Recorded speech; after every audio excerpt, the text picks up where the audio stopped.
બનાસકાંઠામાં જેટલા પણ આવા ગેરકાયદેસર લકી ડ્રો કરતા હશે એના વિરુદ્ધ કડક પગલાં લેવામાં આવશે અને પાછા સુધીના પણ પગલાં લેવામાં આવશે.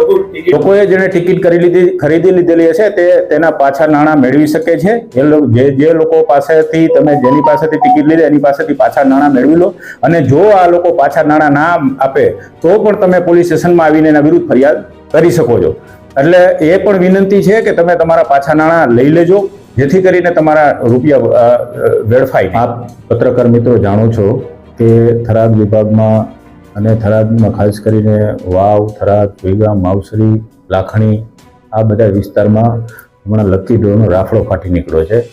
અને આ લકી ડ્રો ગેરકાયદેસર હોય છે અને આ બાબતે અમારા જિલ્લા પોલીસ વડા અક્ષયરાજ સાહેબે પણ સૂચનાઓ કરેલી છે. તેઓના માર્ગદર્શન પ્રમાણે અમે કાર્યવાહી કરી રહ્યા છીએ અને આ લકી ડ્રો જે ચલાવે છે એ લકી ડ્રોના જે લોકો છે એના વિરુદ્ધ ગઈકાલે અમે જાતેથી ફરિયાદી બની અને એના વિરુદ્ધ ગુનો રજીસ્ટર પણ કરવામાં આવેલા છે. લકી ડ્રોમાં એક અશોક માળી કરીને છે તેના વિરુદ્ધ ગુનો દાખલ કરવામાં આવેલો છે. બાકીના એક જગદીશ સાધુ અને તેના સાગરીતો 5 જણા છે તેના વિરુદ્ધ પણ ગુનો દાખલ કરવામાં આવેલો છે. આ બાબતે જાહેર જનતાને મારી નમ્ર અપીલ છે કે આ તદ્દન ગેરકાયદેસર વસ્તુ છે અને આ લોકો તમારા રૂપિયા જે છે એ લલચાવી ફોસલાવી અને પોતે ટિકિટના નામે લઈ લે છે. અને પછી આ લોકો એવું કરે છે કે જે ખરેખર ગેરકાયદેસર છે. આ લોકો શું કરે છે કે મતલબ તમારી ટિકિટ હોય તો 1000 ટિકિટ હોય તો એની સામે 5000 ટિકિટ પોતાની નાખી દે છે. એટલે તમને કોઈ સંજોગોમાં તમને ક્યારેય ઇનામ મળવાનું નથી. અને આવું પણ અમને જાણવા મળેલું છે કે લોકો પોતાના બૈરાના ઘરણા વેચીને 10-10 હજારની ટિકિટો લે છે. માટે જાહેર જનતાને નમ્ર અપીલ છે કે આવા લકી ડ્રો પાછળ પોતાનો પૈસા વેડફે નહીં. અને આ લકી ડ્રોમાં એ લોકો એટલા ચાલાક હોય છે અને એટલી છેતરપિંડી કરતા હોય છે કે તમને કોઈ સંજોગોમાં તમને ઇનામ ના આપવા દે એવું જાણવા મળેલ છે.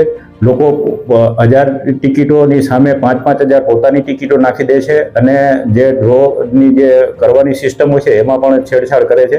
એટલે લોકોને ખાસ અપીલ છે કે તમારા કિંમતી રૂપિયા તમે આની પાછળ બરબાદ નહીં કરો અને તમે મહેનત કરો, અને મહેનતની કમાણીના તમારા પૈસા બરબાદ થઈ જશે. પ્લસ અમે આવા જે ડ્રો કરવાવાળા વ્યક્તિઓ છે એની વિરુદ્ધ પણ કાયદેસર પગલાં લેવાના છીએ, જેથી કરીને ભવિષ્યમાં એવું પણ બની શકે કે તમારા જે રોકેલા નાણાં છે એનો ડ્રો થાય જ નહીં, કારણ કે અમે એને ડ્રો પહેલાં જ એની વિરુદ્ધ એક્શન લેવાના છીએ. એટલે અમારા જિલ્લા પોલીસ વડા અક્ષયરાજ સાહેબે અમને સ્પષ્ટ સૂચના આપી લીધી કે આવી ગેરકાયદેસર પ્રવૃત્તિઓ કોઈ પણ સંજોગોમાં ચલાવી લેવાય નહીં અને કડકમાં કડક હાથે કાર્યવાહી કરવામાં આવશે. ઇવન સંગઠિત અપરાધની કલમો તળે પણ આ ગુના રજીસ્ટર થયેલા છે. એટલે આમાં જેટલા હશે, જે એજન્ટો હશે, નાનામાં છેવાડાના એજન્ટ સુધી અમે જશું અને એની વિરુદ્ધ કડક પગલાં લેશું અને પાછા પણ અમે કરવાનું વિચારી રહ્યા છીએ.